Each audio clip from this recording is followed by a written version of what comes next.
Cerita tentang Mbah Hamid Pasuruan diceritani bapak kula. Bapak Nurian lami ngaji kalian Ki Hamid. Jadi dawuh beliau soleh zaman akhir repot hisabe gede. Udah terkenal wali, dongane mandi terus wong kepen sugih marani kiai, kepen wayoh marani kiai, kepen jabat marani kiai. Terus ngekei dhuwit. Mari hisab tok mergo agama sudah dikonversi sebagai materi. Mulane beliau pernah menangis, aku soleh-solehku ngene golek ridane Allah, wis dadi wong sowan ngekeki dhuwit, ngekeki gula, terus sampean piye aku ning akhirat. Jadi jangan kira para wali itu senang ketika banyak mendapat apa? Penghormatan, karena takutnya kesalian ini terkonversi sebagai apa? Materi. Apalagi orang sekarang itu, kalau orang dulu tanya kan jelas ya, yas'alunaka madza yunfikun. Kalau uangnya banyak tanya, kula kekno sinten. Kalau ahli falak ya tanya yas'alunaka anil ahillah. Ketentuan tanggal penanggalan komaria itu gunane nopo ya Rasulullah. Kalau punya warisan ya tanya warisan. Jadi intinya semua yang ditanyakan itu urusan apa? Agama. Maka kata Imam Syekh Al-Ajuri, seharusnya pertanyaan itu ya urusan agama, dan yang harus diketahui ya urusan agama. Maka orang Islam yang harus diketahui ya urusan agama. Terus kalau mau istifadah kalian gezofur, memang di depan umum itu penting supaya tidak ada al-qila wal qol. Jadi ini kan diulang-ulang bihadrati ashabi. Ini dalam ilmu hadis itu penting sekali supaya ilmu itu mutawatir. Karena kalau sampai untuk ijazah ke orang tertentu, mau aku tok sih dijazah, itu biasanya malah dibodoni. Kayak bakul, sampai tok sing tak kayak diskon. Agar wong ya coba gitu. Mulane nek diskon ijazah di depan umum berarti kondang. Ada khusus bahaya. Niku mesti klenik nih. Mune ku kanca kula sak kelas kalian Gus Munib. Jadi orang itu, makanya saya ngaji itu pede di depan umum. Karena kalau salah ya dibenarkan Gus Zofur, kalau benar juga ganjarannya akeh. Tapi nak ngaji mbek wong loro dhewean iku terus kok cocokan. Nak salah aja kodo-kodo ya kan. Jadi memang ilmu itu suka yang mutawatir saya karena validitasnya jelas. Makanya dulu itu dikaji ya. Hadis kok enggak mutawatir itu enggak mutu. Paling firrut batil ulya tentu yang apa? Mutawatir. Dikatakan bi hadrati ashabi atau ketika Nabi khutbah. Apalagi pidato Nabi di hajatil apa? Wada. Sehingga hadis ahadi itu banyak yang masalah. Karena satu ada subjektivitas rawi. Kalaupun sahih itu ada subjektivitas rawi. Seperti yang diceritakan Gus Zofur tadi, Abu Dzar itu orangnya soleh. Tapi punya subjektivitas kesolehan yang sangat individualistik. Sehingga beliau diasingkan sama Sayyidina Utsman di Robadah gitu. Karena apa? Kesalehannya ini bikin publik itu agak gaduh. Enggak kebayang kalau para sahabat itu ngikuti siapa? Abu Dzar. Karena ada kesalehan pribadi yang mengganggu kestabilan publik. Jadi Abu Dzar nanti kan diberi kesempatan pidato, seneng donya ora di dhuwit ra apa-apa, gak batik, gak apa-apa, gak pidato, gak urip mau sediluk wae. Wah itu kan wong Pekalongan pikir kabeh. Mau ora iso gawe acara pengajian itu. Sehingga kesalahan-kesalahan pribadi itu ya dianggap Abu Dzar soleh, itu urusan beliau. Makanya komentar Imam Ghazali tentang Abu Dzar, faqad kana min ashabi Rasulillah man huwa a'lamu minhu wa man huwa awra'u minhu. Tapi ternyata tidak punya pilihan kayak Abu Dzar. Beliau itu nanam anggur saja nggak berani. Karena takut sebagian anggur kalau terbeli pasti sebagian itu dipakai syaribul khamr. Jadi kira-kira Abu Dzar hidup sekarang nggak berani beli pulsa karena digoweanan kadang demenan macam-macam. Iya kira-kira nggak berani jual pulsa. Mungkin jual badik juga agak berani. Nak kanggo wong engkek kan terus dinggo ngerayu wong lanang juga berani kira-kira seperti itu. Nanti jual pulpen ya agak berani. Ya nak dituku santri gue ngaji, nak dituku mereka gue korupsi tanda tangan gue. Jadi, wah itu kalau jadi gerakan masif kan orang bisa mati semua. Ini. Masyhur itu khilafnya Abu Dzar dan Sayyidina Utsman radhiyallahu anhu. Jadi sehingga saya sendiri secara pribadi itu sering ikut Mbah Mun yang ngendikan di depan publik. Meskipun saya sering, terutama Gus Zofur tentunya, sering dapat wasiat khusus. Tapi saya tetap lebih senang yang ngendikan di depan publik. Karena ukurannya lebih jelas. Ya saya ulang lagi, ukurannya lebih jelas.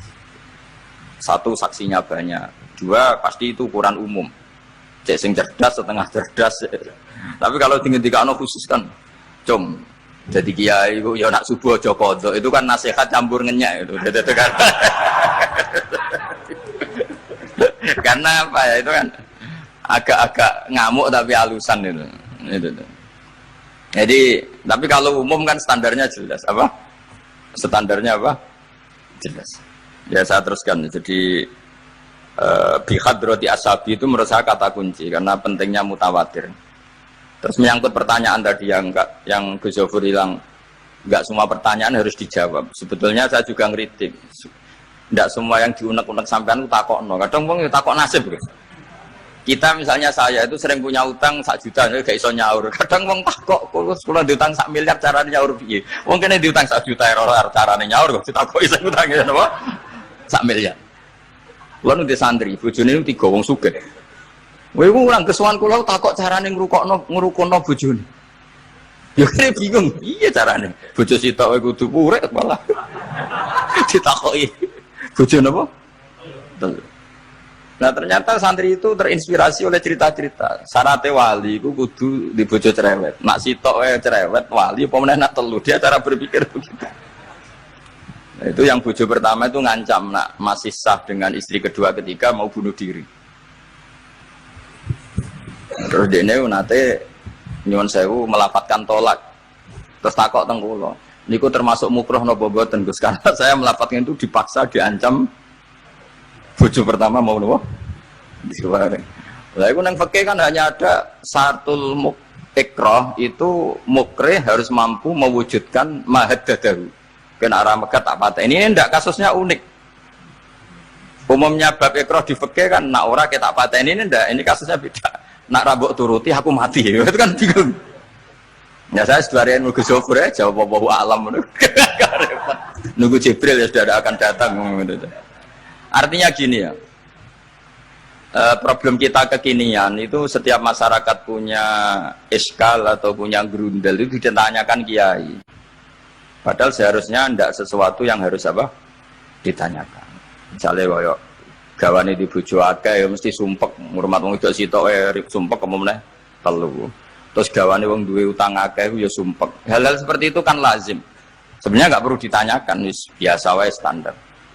Tapi kita ini sering menuntut orang lain menjadi solusi ya bagi orang itu. Makanya saya kalau ngajar di Jogja itu sering cerita begitu.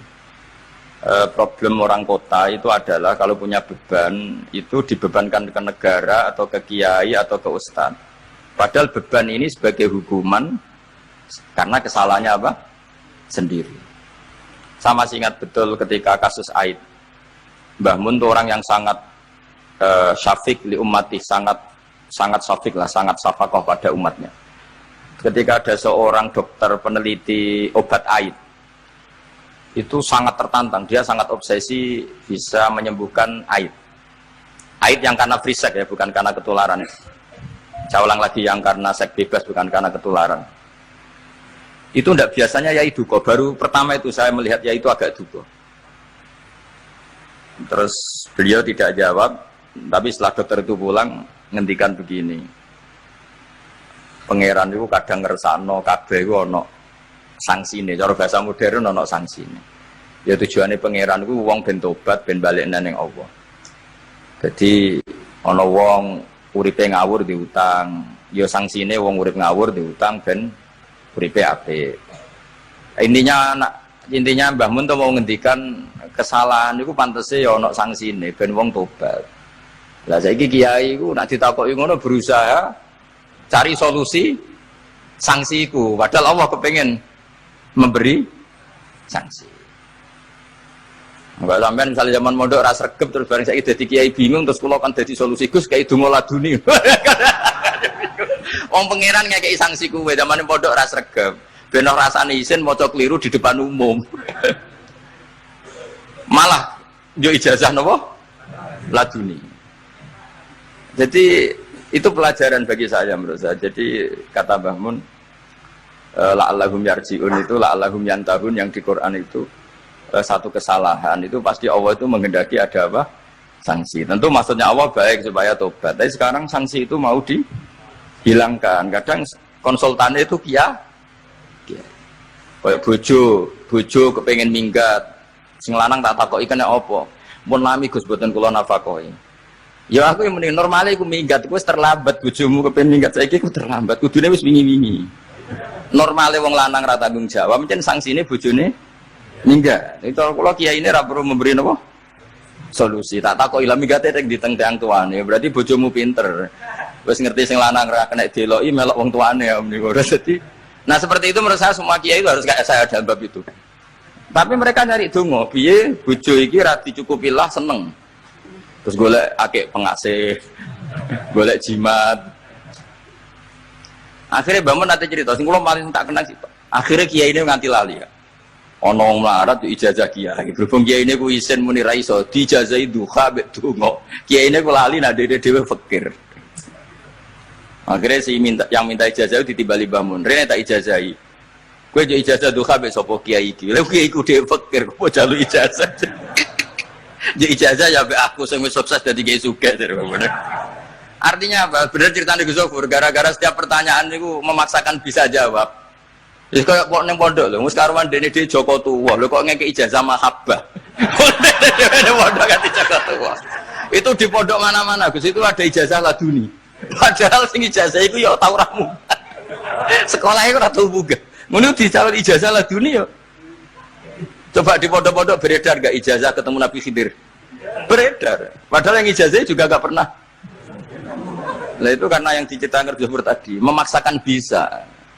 Jadi karuan dekne dhewe ra iso ya santai wae. Nah, aku pengen ngipi ketemu Rasulullah itu beredar gak ijazah itu? Mungkin Pak Del kan yang pernah mengijazahkan itu. Tapi ya ora tahu. Sampe tahu ngijazah niku Pak Zakaria. Oh, ya. Jadi apa? Ijazah terus ya. Karena Jubir Torekoh nih. Jadi intinya kalau tidak bisa ya bilang saja tidak bisa. Sampai apa jangan kita lupa tadi ya. Sampai lupa daratan tadi karena problem negara kita termasuk itu. Semua intelektual, semua pakar kalau ditanya problem negara itu semuanya jawab. Maksudnya kan gaduh. Semuanya punya rumus, semuanya punya versi. Makanya gaduh. Misalnya pemerataan Indonesia rumusnya gimana? Yang satu bilang, wah ibu kotanya dipindah. Yang satu bilang, enggak harus ada sentralisasi di Jawa supaya ada kualitas A, ada kampus terbaik, ulama terbaik. Kalau diratakan nanti kemampuannya rata itu justru enggak bagus. Yang ketiga enggak, wah kualitas demokrasinya dijaga. Yang satu enggak, demokrasi tanpa ekonomi enggak bisa. Nak sehari santri, wes dunia rasa pikir, besok mati, ben. Nah itu kan karena memaksakan jawab, akhirnya ada kegaduhan tadi. Semuanya paling benar itu soalnya takoi, semuanya wawahu. Alam senajan toh sing takok muni wes suwe bah, gak masalah itu penting. Ya saya teruskan. Wa amal imanu fawajibun ala kulli muslimin ayyumina billahi azza wa jalla wa bijami'i malaikati wa bijami'i kutubihi. Allati rupane kutub anzal hawa ala rusuli wa bijami ambiyaihi wa bil mauti wa bil ba'si min ba'dil mauti wa bil jannati wan nar wa bimalan kelan perkara jaat bihi bala taru pira-pira hadis utawa pira-pira riwayat fi ahaditsa ing dalem pira-pira hadis ukhara kang liya-liya mislu ayumina bisirat lawan timbangan wal lawan rat apa wat nah ki ngono maknane wat jembatan wal mizan wal khaut wasafaah wa bi adabil qabri lan termasuk ini sing khasi ahli sunnah wa bi kaumin dan iman kelan anane kaum yukhrajuna kang dentokno sapa kaum minan nari saking neraka. Ini yang mulai khasnya ahli sunnah wal jamaah aswaja kita harus iman kalau nanti itu ada keluarga.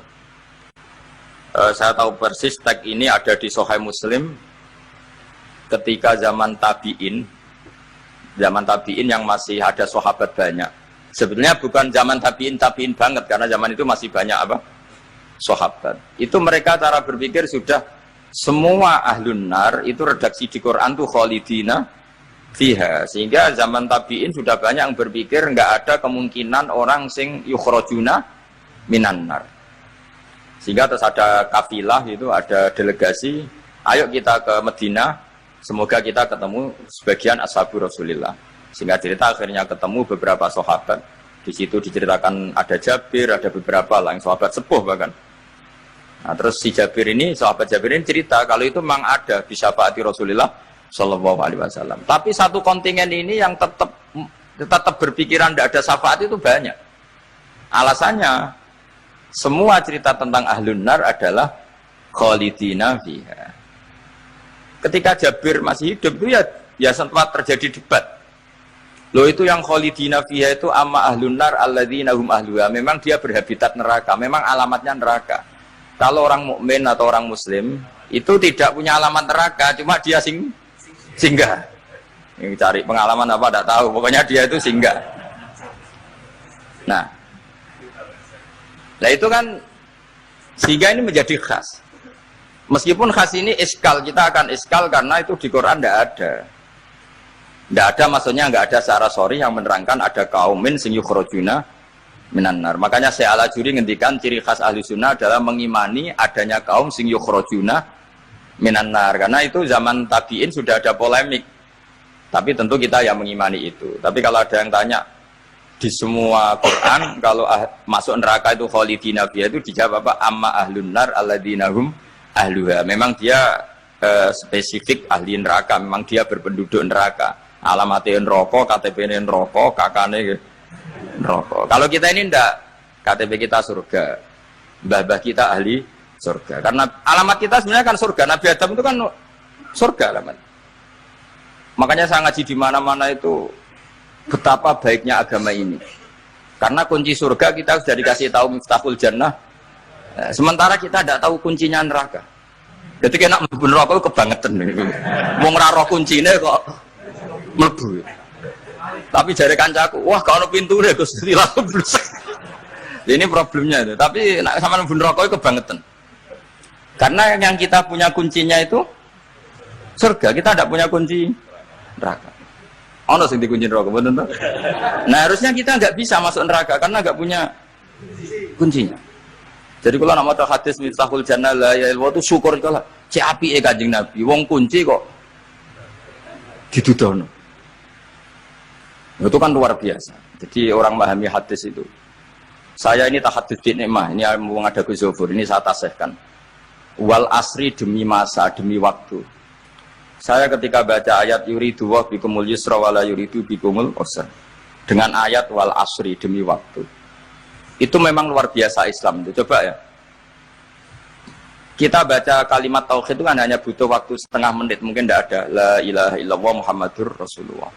Waktu yang sesingkat itu bisa menghapus kekafiran di masa lalu. Jadi misalnya orang kafir 70 tahun itu terhapus kekafirannya hanya dengan singkat melafadzkan la ilaha illallah Muhammadur Rasulullah. Dan waktu pas dia melafadzkan syahadat ini momen paling dikenang ketika nanti di akhirat. Wal asr demi waktu. Jadi artinya apa? Momen terbaik kita adalah ketika melafadzkan itu. Dan kalimat itu mudah. Dan sah asal belum yughorhir, belum kelerek-kelerek sah. Dan tanpa syarat. Misalnya sholat tidak butuh suci, butuh nutupi aurat, butuh melakukan rukun dan syarat. Syahadat enggak. Lau talaffadza kafirun bihadzi syahadah mesti apa sokat hadzi syahadah. Padahal kafir orang adus ijek junub. Itu langsung sah. Betapa mudahnya agama ini. Kalimat yang menyelamatkan orang-orang dari neraka kemudian enggak banyak prosedur untuk menjadi sah. Nah ini saya cerita ya betapa agama ini mudah. Ya kan kalimat yang bisa menghilangkan kekafiran kemudian tidak banyak syarat. Coba kalau kamu mau sholat syaratnya kan macam-macam. Mau zakat syaratnya macam-macam. Tapi kalau mau bersyahadat, orang kafir kalau bersyahadat itu ada syaratnya enggak? Ya syahadat saja. Itu wal asr demi waktu. Betapa Islam itu menghormati waktu. Momen paling penting tentu kenangan kita adalah baca apa? Syahadat. Sehingga setiap Nabi ditanya iman atau Islam tadi kata Gus Zofur gak boleh dipisahkan ya. Ukurannya antas syahadah alla ilaha illallah wa anna muhammadar Rasulullah. Ya saya teruskan ya. Jadi khasnya kita adalah meyakini wa bi qaumin yukhrajuna minan nar lan kita kudu yakin anane kaum yukhrajuna kang den tokno sapa kaum minan nari sangen neraka fa yudkhuluna mengko den lebokno sapa inubi ahlul haq min ahlil ilm. Atau yang mirip-mirip ini yang diimani oleh ahlul haq min ahlil ilm. Wa hadubia ahlul ahwa wal bidah. Meskipun diingkari oleh ahlul ahwa wal bidah. Jadi satu keyakinan sing diyakini Imam Ghazali, ulama Azhar, ulama ahli sunnah. Meskipun keyakinan itu ditolak oleh ahlul ahwa wal bidah wad dolalah. Miman saking wong hadzaro kang medekno nak ing kita hum ing man sapa annabiyyu. Jadi bacanya mimman khadzarana humun nabiyyu. Mimman saking wong khadzara kang ngekeki peringatan medekno. Maksudnya Nabi mewarning kita, memperingatkan kita agar takut mereka. Mimman saking wong khadzara kang medekno nak kita hum sangka man sing dolalah wa sapa Nabi sallallahu alaihi wasallam wa khadzarana lan medekno nak kita hum ing anut man sing dolalah wa sapa sahabat para sahabat wa tabiun lan sing para anut lagu maring sahabat biasanin wa ulamaul muslimin lan yang memberi perangan itu para ulama-ulama Islam. Ya, terus kita harus menghindari perilaku tertentu yang perilaku itu zaman Nabi sudah sangat diperingatkan. Misalnya yang masyhur itu Khawarij. Khawarij itu kelompok yang sangat soleh secara zahir. Yes, ibadahnya kata Rasulullah siamu laisa siamukum kasiyamihim wa qiyamukum kami qiyamihim. Jadi puasa kamu sahabat enggak sehebat puasanya orang apa? Khawarij. Ibadah kamu enggak sebanding ibadahnya Khawarij, tapi mereka sangat biadab. Ya murukuna minaddin murukosahmi minar ramiyah yaqra'unal Qur'an la yujawizu hana jiro. Dan di antara kesolehan yang berlebihan ini kata Nabi apa? Yuqatiluna ahlal Islam wala yuqatiluna ahlal ausan. Kalau dijak musuhi sesama Islam semangat, tapi dijak musuhi yang jelas salah enggak semangat. Ini kelompok sing haddarona humun nabiyyu, kelompok yang kita diperingatkan Nabi untuk sangat menghindari. Karena logikanya jelas ya. Orang yang kafir saja inginnya Nabi menjadi muslim dengan diajarkan syahadat. Tapi ini orang yang sudah muslim, seleranya Khawarij, dikeluarkan dari Islam. Tahlilan kafir, kuburan kafir, nyekelake kafir. Apa saja menjadi kafir. Ini pertanyaannya kan, inginnya seorang nabi itu kan tentu dari kafir menjadi muslim. Ini yang sudah Islam menjadi kafir. Maka cerita-cerita di beberapa ulama, ini kenangan saya ngaji di sini. Ini sekaligus cerita penutup. Ada orang ekstremis ketemu Islam alim. Terus ketika melihat ahlul ma'asi itu maksiat, ahlul ma'asi ketika maksiat sedang maksiat. Sebaiknya orang-orang Islam seperti itu mau saya bunuh, mau saya bom. Ini yang cerita orang-orang alim ke saya.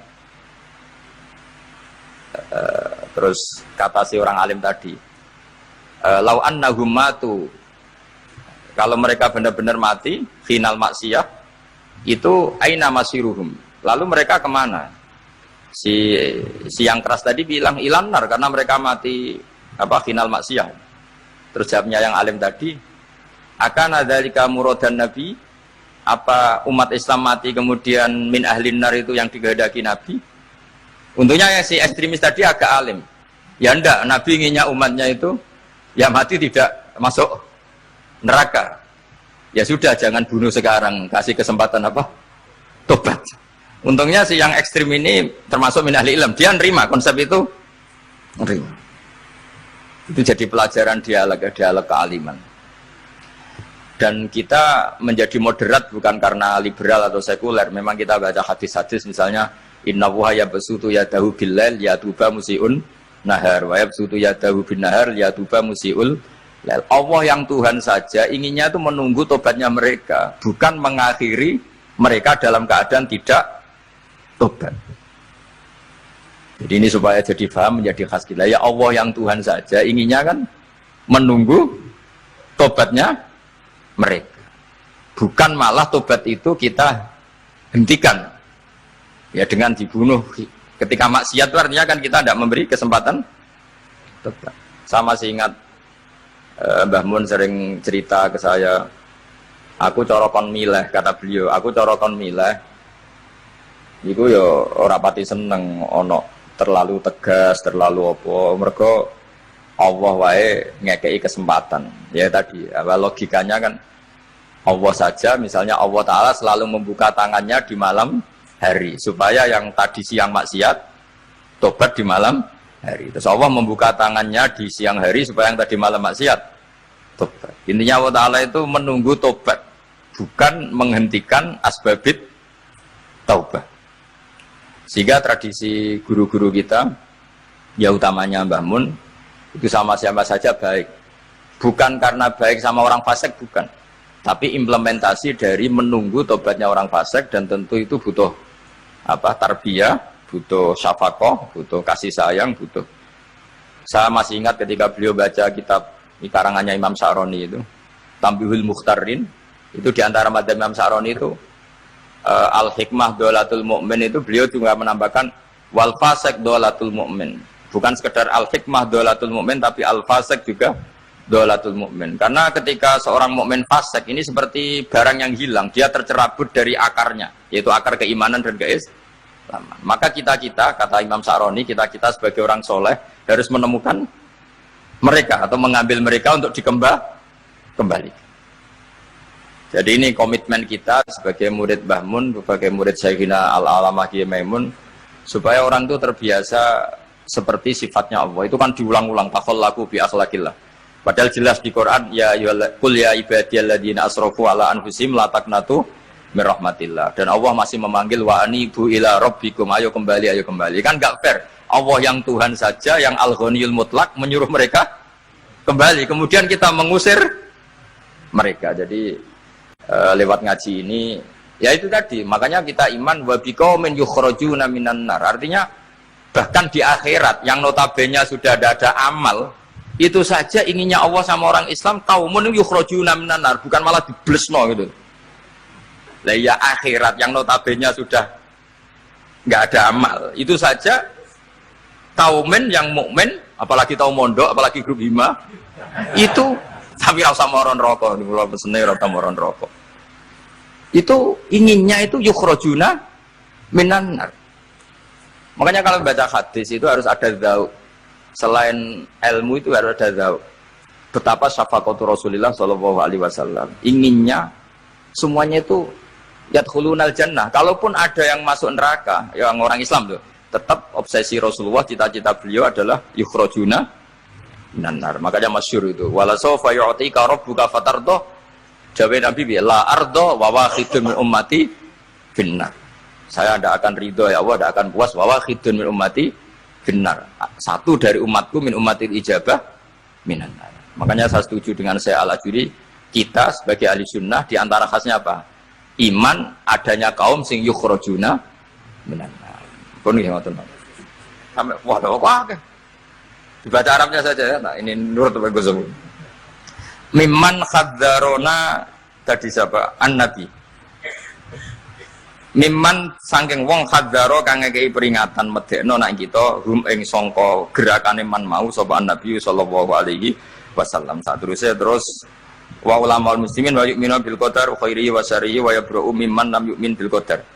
Kita harus terbebas. Maksudnya terbebas itu gak urusan sama orang yang tidak iman bil qadar khairihi wa syarrihi, kama tabarra'a kaya oleh lebaran sapa Ibnu Umar minhu mimman lam yu'min bil qadar. Wa qauluhu wa akhbirni 'anil ihsan qala anta abudallaha ka annaka tarahu fa illam takun tarahu fa innahu yaraka fa'lam annaman satamne wong abada kang nyembah sapa man Allah azza wa jalla fa ya'lamu mongko ngerti sapa man annahu azza wa jalla mutali'un kundat sing ningali ala amalihi ing atase ngamali wong. Ya alamu pirsa sapa wa ta'ala sirruhu ing rahasiane wong wa alaniyatahu lan alaniya wong sing ngamal sing jelas. Wa ya alamu lan pirsa sapa wa ta'ala ma ing perkara tufi kang nyamarno sira min amalika saking amal sira wa malan perkara tubdihi kang ngetokno sira ing amal wa malan perkara turidu kang ngarepno sira bi ilmika kan ilmu sira. Kowe ngarepno bi ilmika misale Allahu turidu am ghaira. Dadi maksudnya Allah ana ta kowe ngamal iku ngersakno Allah turidu am ghairahu. Jadi maksudnya Allah tahu amal kamu atau ilmu kamu. Apakah amal kamu ilmu kamu untuk Allah? Allah turidu am ghairahu. Apakah kowe melakukan amal itu karena Allah apa enggak? Ya alamu pirsa sapa taala asirra wa akhfa. Ya alamu pirsa sapa taala khainatal ayuni ing mripat sing khianat. Wa amalan perkara tufi kang nyimpen apa suduru apa dodo. Ya alamu pirsa sapa taala ing perkara antum kang sira kabeh ku alihi ngatasé ma. Fahdaru mongko wedi sira kabeh ing Allah. Mesti wedi Allah dengan makna mendekat ke Allah. Paman mongko te sapane wong roa iku jaga sapa man hadhihi ing ikilah halah hadhil halah atau hadhil ya wa hadhil halah perilaku ini bikal bihi lan atine man. Wa bi niku ya napa Pak niku faman roa hadhihi biqalbi wa ya'lamu lan ngerti sapa wong ing iki khasya mongko wedi sapa man menawa azza wa jalla wa khafahu lan wedi sapa wong wa abadahu kama lan nyembah sapa wong ing Allah kama amara kaya oleh merintah sapa wa ing man. Fa in kunta mongko lamun ana sira an hadil muraati sange ilang ngrekso ati nak dipirsani Allah ana iku fi ghaflatin ing dalem lali fa innahu mongko satune Allah taala ku ya ora kamirsani sapa wa kang sira suma ilahi mongko nuli maring Allah sarasan marjiuka te bali sira fa yunabdu ka mongko nyritakno sapa wa kang sira bima kunta kelawan barang sing apa wae ngamal tak malu nglakoni sira ku ing man fahdar mongko wedya sira al ghaflata ing lali fi ibadatika ing dalem oleh nyembah sira iya ing Allah wa'budhu lan nyembah sira ing Allah kama amraka kaya oleh merintah sapa kang sira la kama turidu ora kok kaya sing mbok karepno dadi nyembah Allah sebagaimana perintahnya bukan seperti yang kita inginkan wasta'in lan jalu tulung sira bihi lan Allah wa atasim lan tetanggena sira bihi lan Allah fa innahu mongko satemene wa ta'ala kula yaqta ora bakal mutus hubungan sapa Allah utawa ora bakal mutus rojak sapa Allah man ing wong lajak kang ngungsi sapa man ilahi maring Allah. Allah tidak akan memutus harapan orang sing mengungsi ke Allah. Maksudnya Allah akan selalu menuruti harapannya. Toh waqad dominalan hale teman-teman wis nanggung sapa wa taala liman kedhe wong eta soma kang cecekelan sapa man iklan Allah. Allah nanggung ayah diaku. Ing yen to nunjukna sapa Allah ing man ila siratal mustaqim maring dalan sing jejeg. Kita tahu Syekhina sering cerita, sering motivasi apa walladzina jahadu fina lanahdiyannahum sebulana asal kita serius ilallah pasti Allah akan menunjukkan jalan. Ketika itu beliau cerita Mbah Zubair pernah ditanya Kiai Alim Lasem, ada dialog antara Mbah Zubair dan orang alim. Mbah Zubair itu ketemu orang alim yang ahli falak, tapi mungkin nggak sealim fikih atau nggak sealim tafsir dibanding Mbah Zubair. Tanya Mbah Zubair, Masjid Wali Songo itu tak falak pakai Yaumarosdil apa? Kiblat itu. Kok kiblatnya ya kok bener kabeh. Padahal Wali Songo ora tau ngaji falak. Kira-kira kan enggak pernah sekolah MGS lah kira-kira gitu. Biasanya nak falak kan kosong. Niku mesti Gus Munib kanca kira-kira pelajaran falak. Iya kabeh dilkon barang niku dilkon. Itu kan kira Wali Songo kan enggak tahu belajar napa? Kalau gua bayangin lah, ya tahu belajar mau masuk Wali Songo, do isitin ala apa? Wamrur bil muri ala apa? Mau saya terus itu. Terus Mbah Zubair jawab, Wali Songo iku mlebu ayat walladzina jahadu fina lanahdiyannahum subulana. Orang yang serius dakwah ilallah pasti ditunjukkan jalan. Artinya Wali Songo meskipun gak nekuni falak, orang arah lagi kiblat terus madhep ngetan, madhep ngalor. Jadi dan terus beliau cerita, makanya dulu di Ampel itu ada sini Mbah Bolong. Mbah Bolong itu bendera Sunan apa? Ampel, dia itu ya goblok lah. Kira-kira ya masuk kaidah zada khusyuan zada apalah seterusnya itu. Nah, ketika dia sholat terus itu ada teman yang curiga, Mbah jenengan itu goblok raro kiblat amin sholat. Jangan-jangan kiblatnya jenengan salah, keliru. Ternyata wali ya tersinggung terus diotos tembok. Terus dulu, oh iku lho Ka'bah. Terus temboknya iku bolong. Jadi pelajaran bagi kita tersinggung nggak mengganggu kewalian karena tadi ketika digojol goblok ya ora trimo gitu. Makanya kalau ada orang tersinggung kan ya wali ini ala Mbah Bolong gitu. Cua terus tembok terus melihat apa? Nah kalau ceritanya Mbah Mun itu keroh sebabnya Masjid Demak menorone rontok miring. Ya mereka sama ketika Wali Songo bikin Masjid Demak ada saja yang usil. Jangan-jangan kiblatnya salah. Terus dari cerita di Mbah Mun gitu. Mbah Mun jadi ceritani Mbah Baim mungkin. Sekali Joko kon nyenteng Masjid Demak, napa menarane. Nganti tok Ka'bah. Lah narike ke banter, mulane dhisik menara. Jadi dulu itu tidak pakai Yaumarosdil apa? Kiblat. Dari jam sekian matahari tepat di atas Ka'bah terus semua bayangan. Kenapa itu semua terjadi? Jawab Mbah Zubair seperti walladzina jahadu fina lanahdiyannahum subulana. Orang yang serius menekuni ngitmai agama ini, serius ya, serius ta'lim, serius macam-macam, mesti lanahdiyannahum subulana. Pasti saya tunjukkan beberapa jalan menuju saya. Jadi kira-kira wali ora bakal keweleh gawe kiblat madhep nyetan, meskipun ndak ahli falak, meskipun nggak pernah sekolah nopo. Yes. Adil kan semangat. Pak tahu mlebu ya pelajaran falak. Pak Zakaria, seneng falak gitu. Nah era jenengan begitu Jabur. Terus sekolah. Bisa Pak.